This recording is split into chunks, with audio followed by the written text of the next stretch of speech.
Thor may have the most interesting character journey over the course of the MCU out of all the original Avengers. Now, before we jump into the video, I just wanted to say a couple things. First off, thank you so much to everyone who watched, liked, and/or commented on my One Marvelous Scene video, and anyone who subscribed to my channel. I was not expecting such a large positive response, and it's really encouraging to see that people liked some video I threw together in a day. Secondly, I wanted to apologize that it took me so long to make another video. My life's been a little crazy, but I'm back now and I plan on staying this time. And thirdly, I wanted to assure you that while this is another Thor video, the content on this channel will branch out from the MCU.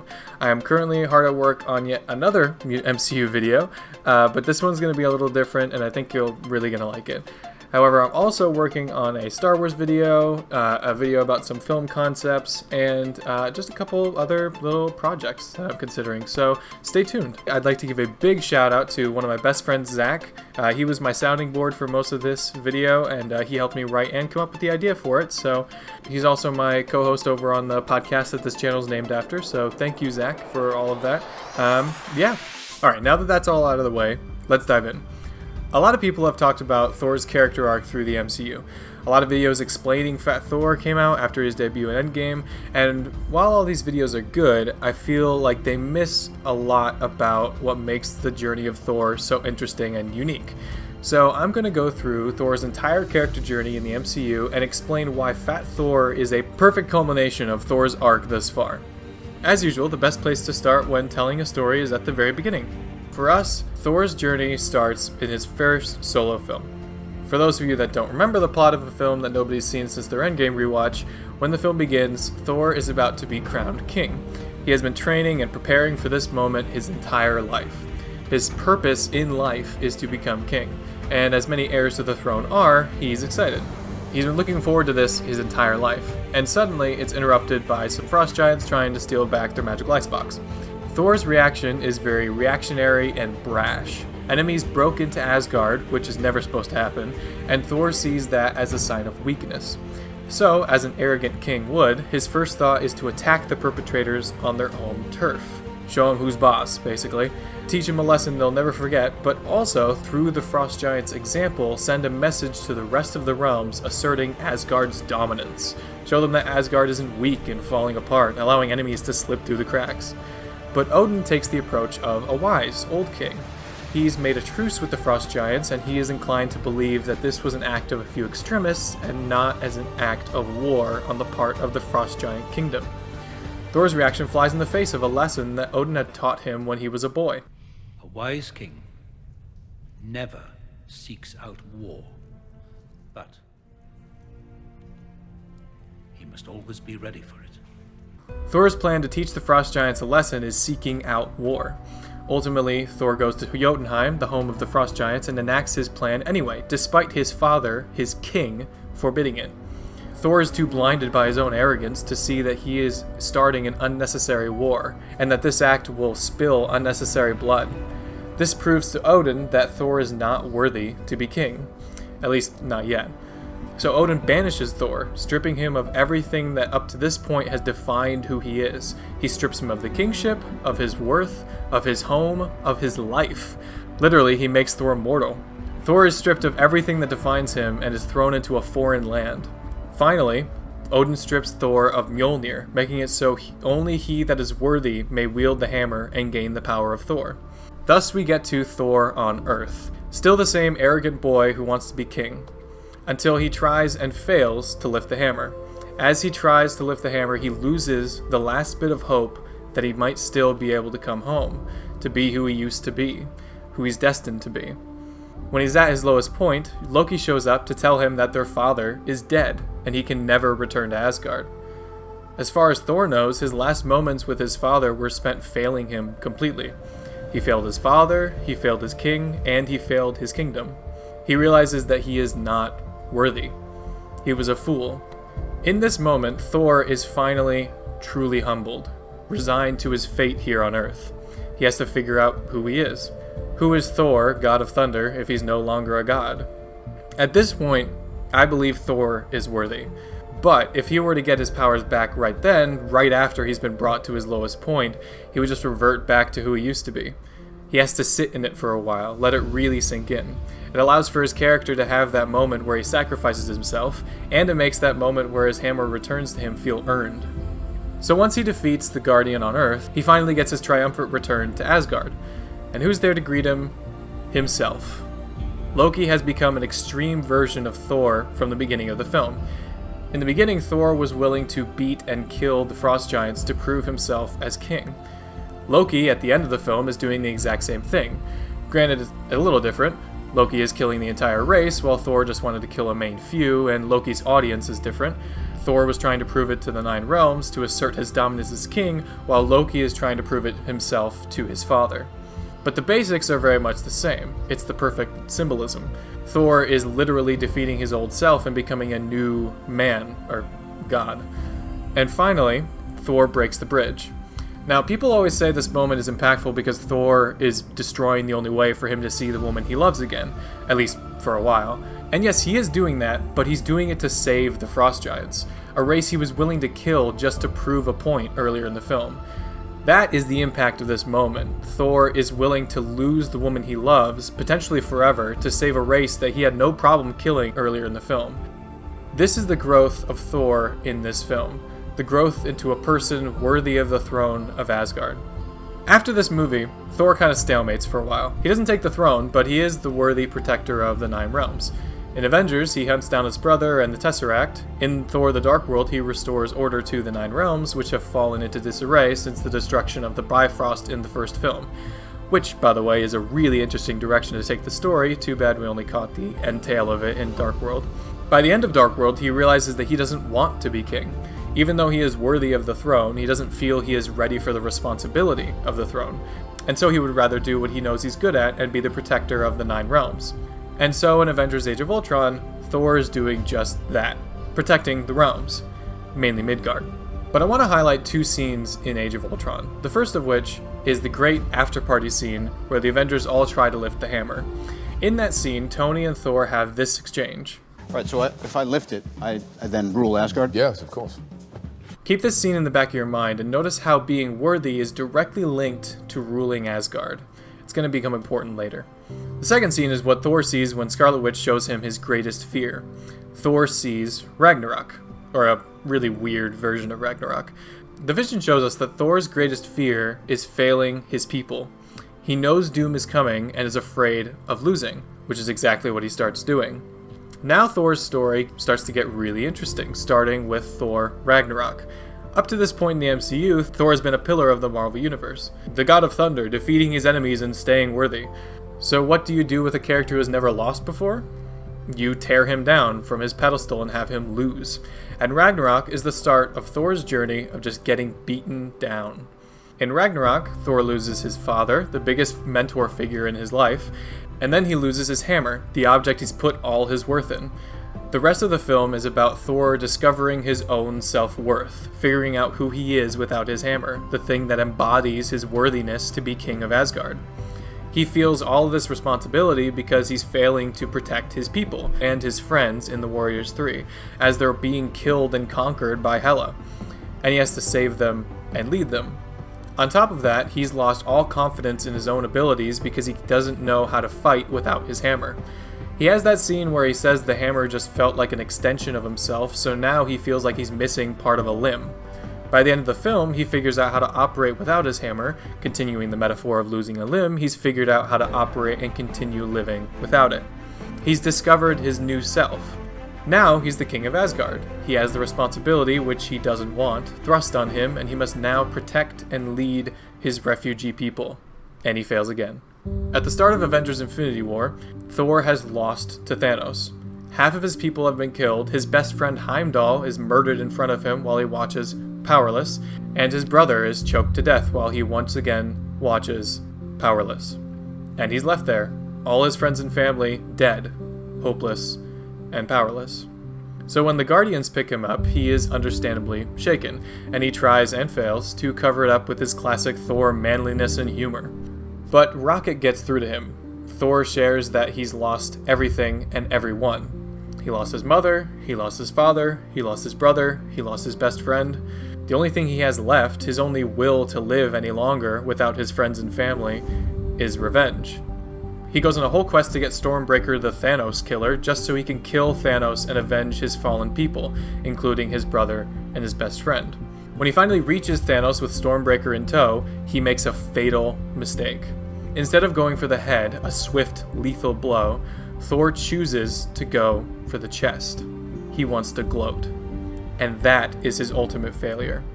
When Thanos escapes because of his arrogance, he's officially lost everything. He failed his people, he failed his friends, and he failed his family once again. He quite literally failed the whole universe. Half of all life died because he wanted Thanos to know who killed him. And this is where we meet Thor in Endgame, the culmination of his arc. At the start of the film, he's furious that he failed at the end of Infinity War. Thor's only hope is that they can find Thanos, kill him, and use the stones to undo his mistake. So when they find Thanos in the garden and discover that he destroyed the stones, all hope is lost. The only thing that it could have possibly saved everyone is gone. Thor has lost all hope of ever being able to make up for his failures. He has to deal with the fact that his failure is now permanent. Half the universe is dead because of him, and he has to live with that. In this moment of pure anger and hopelessness, Thor kills Thanos.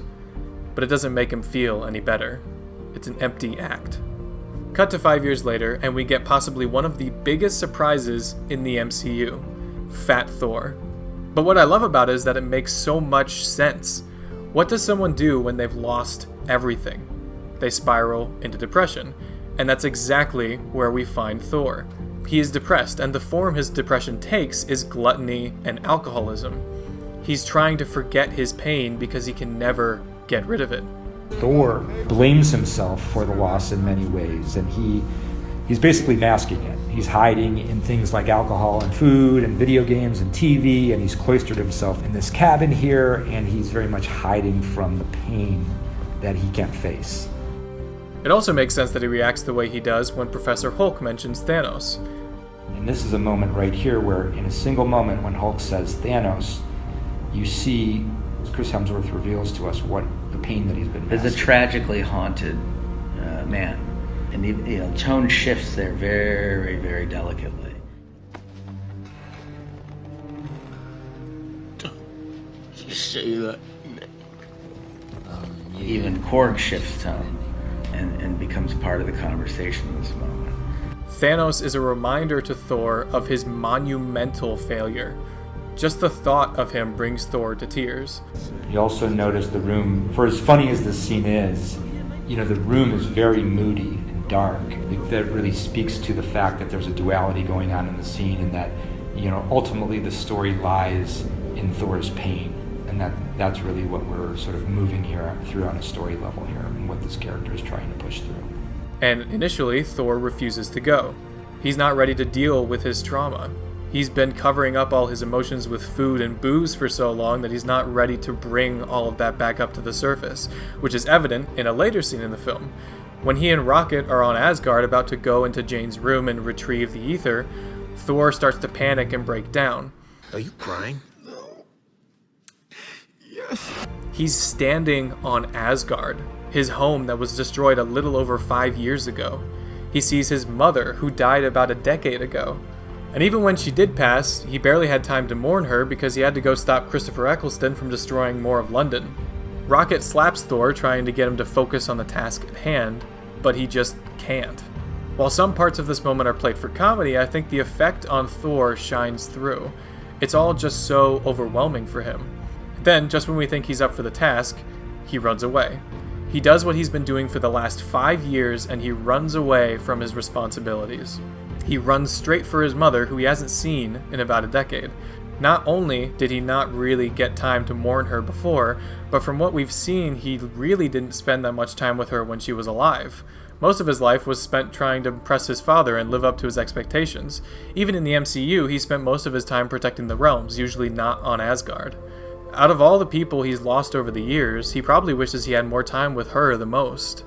So he goes and asks her for advice. He tells Frigga of his failure, how he killed Thanos but it meant nothing. He was too late. He was an idiot. Frigga tells him that he wasn't an idiot. He failed, yes, but that doesn't make him an idiot. It makes him, as she says, just like everyone else. Thor responds by saying that he's not supposed to be like everyone else. He's supposed to be the mighty king of Asgard, flawless, leading his people to victory. And he failed at that. He failed to save a lot of his people, including the Warriors 3 from Hela in Ragnarok. He failed to save his homeland, Asgard. He failed to save his people again in the beginning of Infinity War, when Thanos attacked their ship. And again, he failed to protect not only his people, but the entire universe from Thanos at the end of Infinity War. And yet again, he failed to lead his people when they needed him most in the 5 years between Infinity War and Endgame. He failed to be the king they needed, and because of that, Valkyrie had to step up. We'll come back to that later. Thor has been failing to be who he's supposed to be for the last 5 years. And his mother tells him that that's okay. Everyone fails at who they're supposed to be. She tells him that his worth shouldn't be placed in how well he is at being who he's supposed to be, but in who he is. Thor doesn't know who he is. He's spent his entire life trying to live up to who he's supposed to be, that he has no idea who he is outside of that. He's put his entire identity in the throne and his worthiness to sit upon that throne. He's also spent the last few years realizing that he doesn't want that. He doesn't want the throne or the responsibilities that come with it.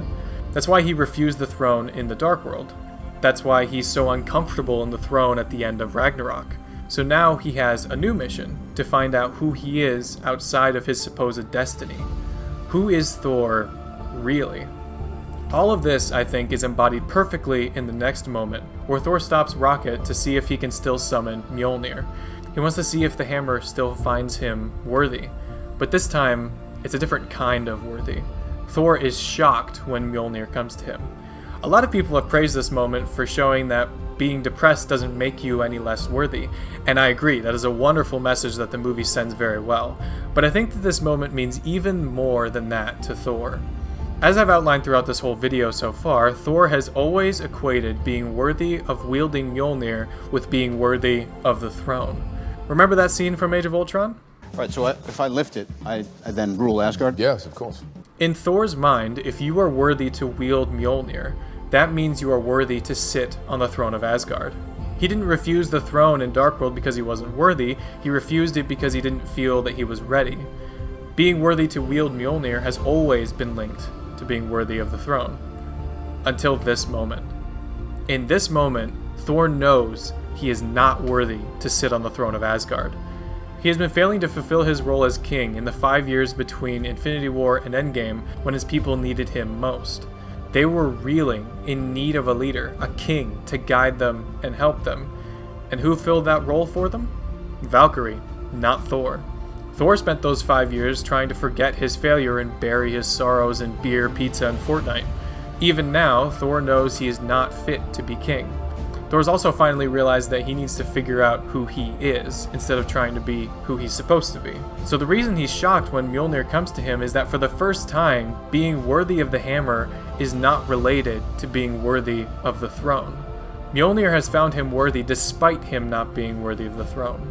Symbolically, Mjolnir finds worth in Thor when he can't find any in himself. I just think that adds so much to this moment and makes it so much more powerful when Thor is shocked and elated that Mjolnir still finds him worthy. And then Thor loses another person. Natasha and Thor were never particularly close, I don't think, but she was one of the initial 6. It's another life that weighs on Thor's conscience. Another death he could have prevented all those years ago if he had just gone for the head. Another death that he is directly responsible for. That's why I think he reacts the way he does, telling them to stop pretending like she's gone and just use the stones to bring her back. He's in denial. He doesn't want to have to believe that he's responsible for another friend's death. And then we come to another great scene where Thor asks desperately to bring everyone back himself.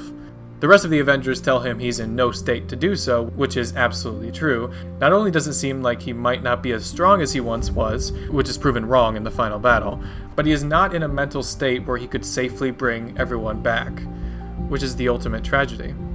The snap happened because of Thor's failure, and he can't make up for that failure.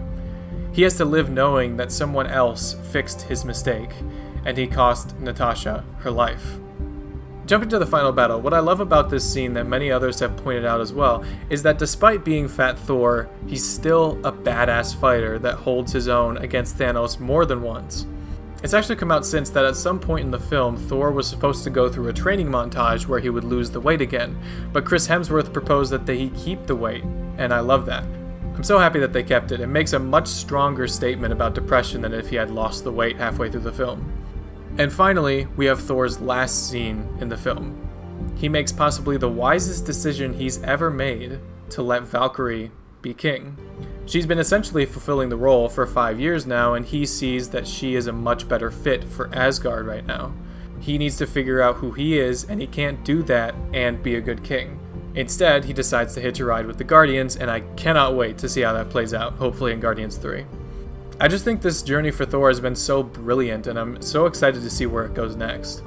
Before I end the video, I want to address one other aspect of Thor in Endgame, which you probably noticed I skipped over earlier. A lot of people felt that Thor's weight was played for laughs too much, and that the film was basically fat-shaming him. I don't think that's the case, and I want to bring up each instance to show you why I don't think that's the case. Some felt that the reveal that Thor was fat was played for a joke. I don't think so. The camera does pan in a way so that it's a surprise to the audience, but in the moment it's played more as sad. Neither Hulk nor Rocket laugh when they realize what's happened to Thor. Instead, they are concerned for their friend, and they ask if he's okay. Rocket does end up cracking a joke that Thor looks like melted ice cream, but Thor laughs, and Rocket doesn't. I think that says a lot that Thor isn't offended, and that Rocket isn't laughing at his own joke. We've seen in other movies that Rocket loves to laugh at his own jokes, Taserface being a prime example, and I think it speaks volumes that he isn't laughing here. The moment isn't funny, it's sad. This is our fallen hero, and I don't think the moment is played for laughs at all. Except Nude Master 69, but that's not related to Thor's new physique. The next joke is when Thor shows up at Avengers HQ and Tony passes him, calling him Lebowski. While this does make the audience laugh, I don't think this is the film fat-shaming. Tony has always been a wisecracker, especially at other people's expense, plus he's an old friend of Thor's. Friends make fun of each other, and when you take a character like Tony, his genuine reaction to Fat Thor would be to poke fun at him. It's just who Tony is. Plus the film is very obviously modeling Fat Thor after Lebowski, so it's not an unwarranted comparison to draw. There are a couple more jokes when Thor is describing the Reality Stone, but none of those are really related to his weight. Then on Asgard, right before he leaves, Thor's mother tells him to eat a salad. To me, this is obviously a mother caring for her child. Mothers are always concerned about the health of their child, and I feel like that's Frigga's reaction here. She's just encouraging her son to be healthier. The final joke, from memory, I could be wrong, apologies if I missed one, is when Rhodey says he has chiswees flowing through his veins. Chiswees? I heard that. Oh my gosh. The final joke is when Rhodey says that he has cheese whiz flowing through his veins. Again, I think this is just friends poking fun at each other. While he's no Tony, Rhodey's a wisecracker too. To be fair, I think this joke is the closest to fat-shaming that the film has, but I would chalk it up to Rhodey trying to be clever. Also, there's one other thing that I want to point out. Rocket never laughs at Thor or makes fun of him in his current state. Rocket knows what it's like to lose everyone you care about. He's been living in that for the past 5 years, and he knows it's been even longer than that for Thor. He understands. And so I think it just means so much more that Rocket doesn't laugh at Thor. So there you have it, my thoughts on the amazing journey of Thor through the MCU. I hope you enjoyed it, and don't worry guys, I'm not going to disappear again, hopefully. I've got multiple videos on the works, and Zach, who I mentioned up top, also has some videos he's working on, so stay tuned. Like I said up top, I'm working on another MCU video, but this one's a little different, and I think you're really going to like it. So look forward to that soon, and I'm also working on a Star Wars video, a video about some film concepts, and maybe some videos just kind of compiling my thoughts on some recent movies. I'm not quite sure. Let me know in the comments what you're really excited to see, and yeah, anyway, thank you again so much for watching. If you'd like this, maybe give us a like. It would really help us out since we're just a budding channel here. If you like what you see, maybe subscribe and look out for more, hopefully just as good content soon to come.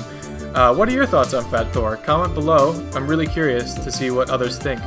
Also, if you didn't know, this channel is named after a podcast that I run with Zach and our friend Garrett, so maybe if you like this, go check that out. We've got some exciting episodes coming out very soon. And I think that's all. Thanks again, guys, and I'll see you next time. Also, it makes complete sense that people would still be playing Fortnite in 2023. 50% of the human population disappeared. Literally everyone on the face of the earth lost someone close to them, or at least someone they knew. Every single person is dealing with losing loved ones. Even Tony, who was arguably the least affected by the snap, still lost Peter. I don't think people's top priority in that situation would be to develop the next big video game. It makes so much sense that kids that want a game would have to play the games they already have. Nobody's making any new ones anytime soon. And yeah, it's been 5 years, but obviously the world is still reeling from the effects of the snap. Not only did everyone lose somebody close to them, but also 50% of the workforce just disappeared. If that happened, I don't think video game companies are the first ones you want to get back up and running. Maybe get food production companies back up and running first, and maybe the news so people know what the hell is going on. I just think it's super dumb that people got upset about Fortnite being played in 2023. This is obviously a very different and devastated world. Anyway, I'm done. Alright, bye guys.